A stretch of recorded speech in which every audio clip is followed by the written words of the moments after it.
grounding conductor and service entrance riser, or SER, cable is often sized to sizes smaller than the current carrying conductors for several reasons.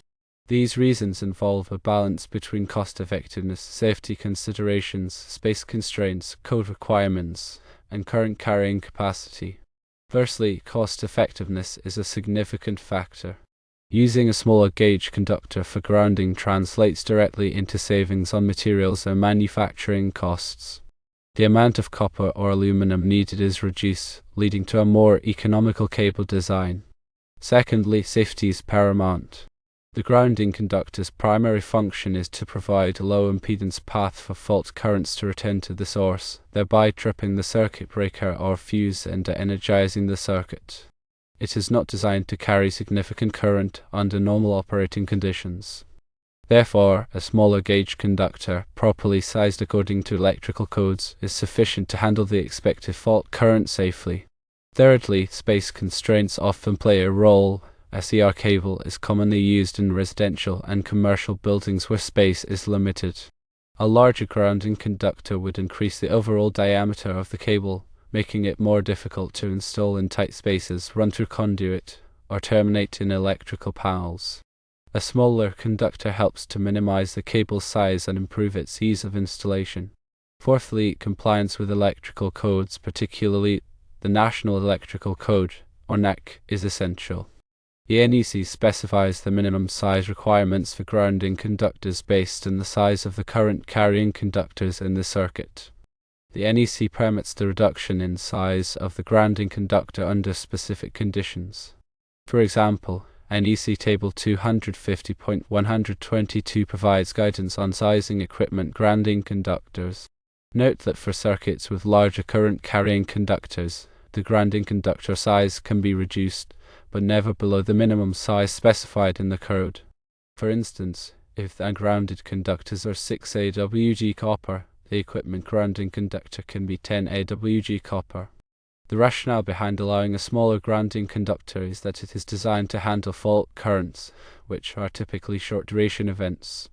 The code takes into account the conductor's ability to safely carry these currents for the time it takes for the overcurrent protection device to operate.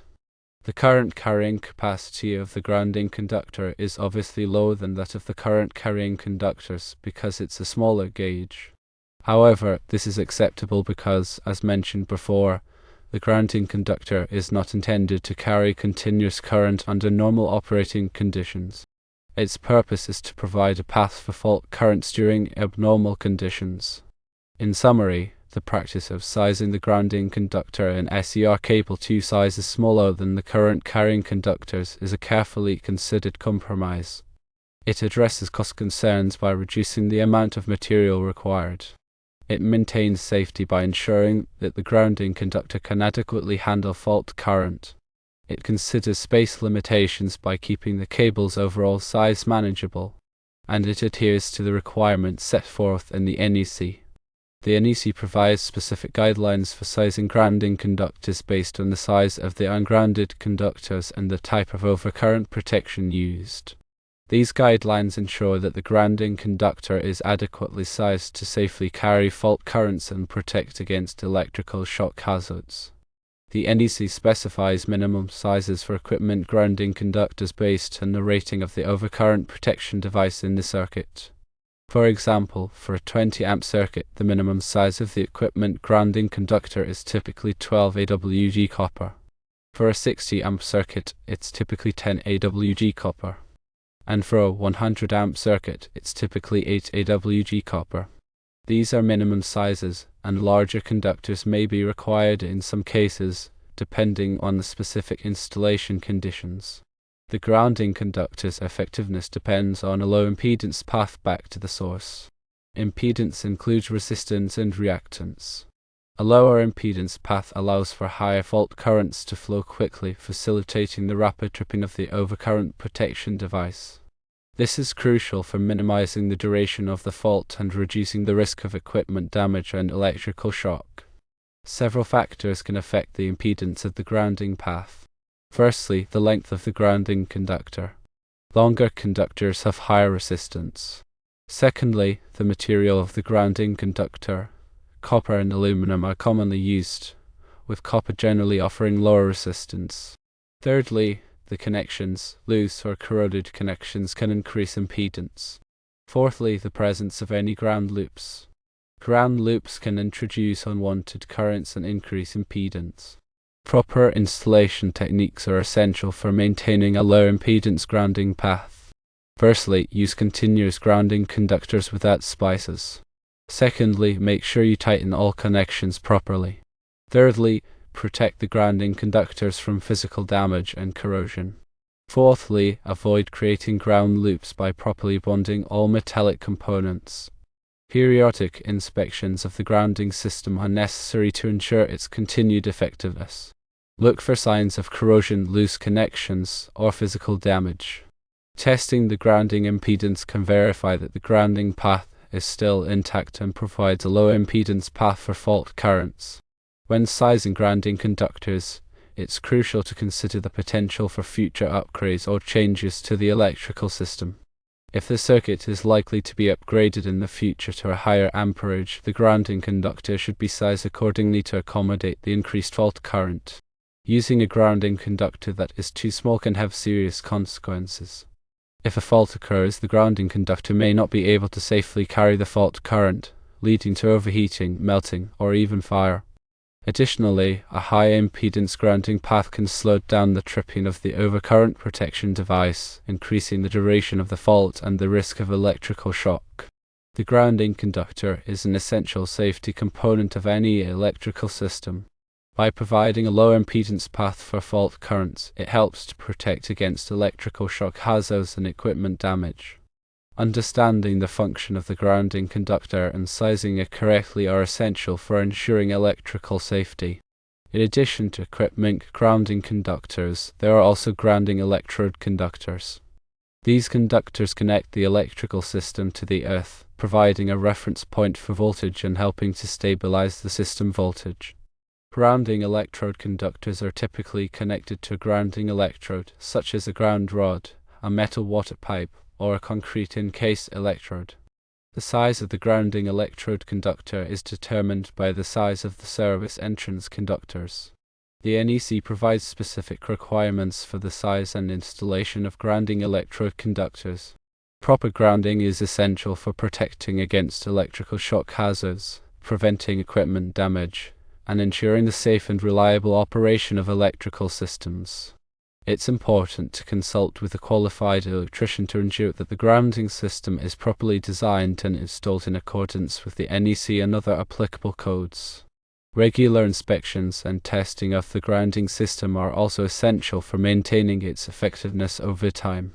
In summary, the grounding conductor and SCR cable, while often smaller than the current carrying conductors, plays a vital role in electrical safety.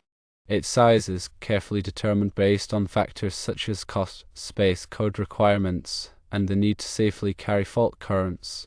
Proper installation and maintenance of the grounding system are essential for ensuring its continued effectiveness and protecting against electrical hazards.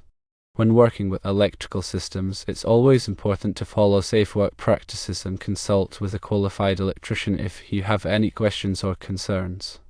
Understanding the principles of grounding and bonding is essential for anyone working with electricity.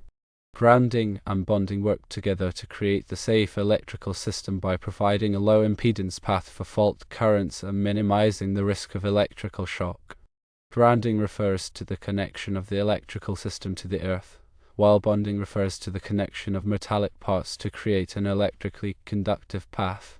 Together, grounding and bonding help to ensure that fault currents can flow quickly and safely back to the source, tripping the overcurrent protection device and energizing the circuit. Without proper grounding and bonding, fault currents can take unintended paths, leading to overheating, electrical shock hazards, and equipment damage. It's essential to understand the principles of grounding and bonding and to follow the requirements of the NEC when designing and installing electrical systems. Grounding systems can be either grounded or ungrounded. Grounded systems have one conductor that is intentionally connected to the earth, while ungrounded systems do not have a direct connection to the earth. Grounded systems are more common in residential and commercial buildings, while ungrounded systems are sometimes used in industrial applications where a high degree of reliability is required. Each type of system has its own advantages and disadvantages, and the choice of which type to use depends on the specific application. In addition to equipment grounding conductors and grounding electrode conductors, there are also bonding conductors. Bonding conductors are used to connect metallic parts together to create an electrically conductive path. This helps to ensure that all metallic parts are at the same voltage potential, reducing the risk of electrical shock. Bonding conductors are typically used to bond together metal water pipes, gas pipes, and other metallic components. The size of the bonding conductors is determined by the size of the circuit conductors.